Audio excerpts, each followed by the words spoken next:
अब हम बात करते हैं इमोशनल और साइकोलॉजिकल बैरियर क्या होती हैं, भावनात्मक।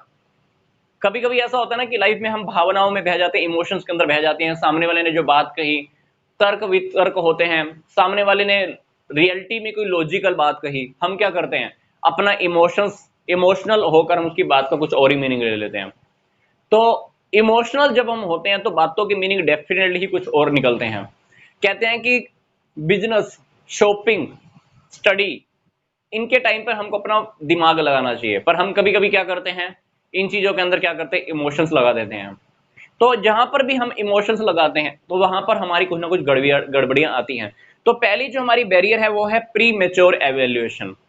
हमारा कभी कभी इमोशनल लेवल अच्छा नहीं होता है। सामने वाले ने कोई बात कही, उसकी बात कहने से पहले ही हमने उसकी बात का अपने आप ही कोई भी मीनिंग निकाल लिया।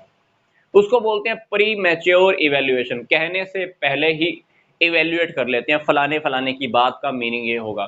सामने वाले ने बात पूरी भी नहीं की है, उसकी बात पूरी होने से पहले ही हम अपनी लैंग्वेज में कुछ भी मतलब निकाल लेते हैं, तो वो कम्युनिकेशन इफेक्टिव नहीं होता है। कम्युनिकेशन कहीं ना कहीं फिर हमारी क्या होती है, गड़बड़ हो जाती है। दूसरा है इमोशनल एटीट्यूड। हमारा एटीट्यूड कभी कभी इमोशनल रहता है, लॉजिक तो हम बिल्कुल ही लगाना भूल जाते हैं। फिर क्या होता है, हर टाइम इमोशनल रहने की वजह से सामने वाले की बातें का वैल्यू नहीं रहता है। हम जो बातें कहते हैं वो भी इमोशंस में आकर कह देते हैं, जो कि हमेशा ठीक नहीं होती हैं, क्योंकि इमोशंस में कहे गई बातें सही नहीं होती है और कहीं ना कहीं गड़बड़ी होती है। और इमोशनल बातों की वजह से रिलेशनशिप्स में भी आपको पता है कि प्रॉब्लम्स बहुत आती हैं। अगली बात है poor retention of information. Poor retention of information का टॉपिक बहुत अच्छे से समझना, this is the very important fact of our life also. मान लीजिए हम स्कूल में एक क्लास अटेंड कर रहे हैं, एक लेक्चर सुना। अगर उस लेक्चर को सुनने के तुरंत बाद अगर हम उसको स्टडी कर भी लेते हैं, तब तक मैंने लेक्चर सुना, अगर मैं उसी टाइम स्टडी कर लेता हूं, मान लो 1 घंटे के बाद भी पढ़ लेता हूं उस टॉपिक को बुक में से, तुरंत बाद भी ऐसा समझ लीजिए कि उस इंफॉर्मेशन का 30% इंफॉर्मेशन लॉस हो चुका होता है। फॉर एग्जाम्पल, मैंने आपको कोई बात बताई, आपने आगे किसी को बात बताई, तो 30% इंफॉर्मेशन लॉस होता रहेगा। 100% बातों में से 30% बातें खत्म होती रहती हैं और आगे फिर वो 30% और खत्म, 30% और खत्म, 30% और खत्म। आगे तक जब तो बात जाएगी फिर तोड़ मरोड़ कर कुछ भी गोल मटोल होकर जाकर बात जाने वाली है। इसको बोलते हैं पुअर रिटेंशन ऑफ इंफॉर्मेशन। मतलब हम इंफॉर्मेशन को अच्छे से यहाँ पर हम रिटेन नहीं कर पाते हैं।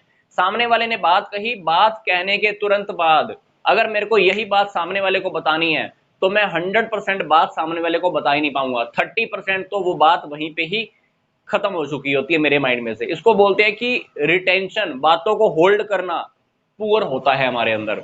अगली बात है डिस्ट्रस्ट।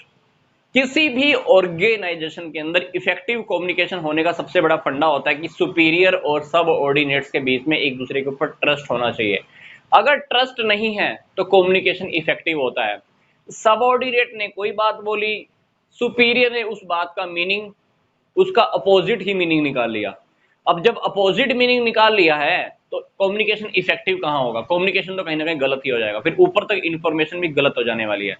या सुपीरियर ने कोई बात बोली, सबऑर्डिनेट का बिहेवियर उसके लिए मान लो अच्छा नहीं है, उसने क्या किया, सुपीरियर ने जो बात बोली उसका अपोजिट मीनिंग सबऑर्डिनेट ने निकाल लिया, तो वहां पर कम्युनिकेशन में प्रॉब्लम आएगी। तो ये थी हमारी इमोशनल बैरियर्स।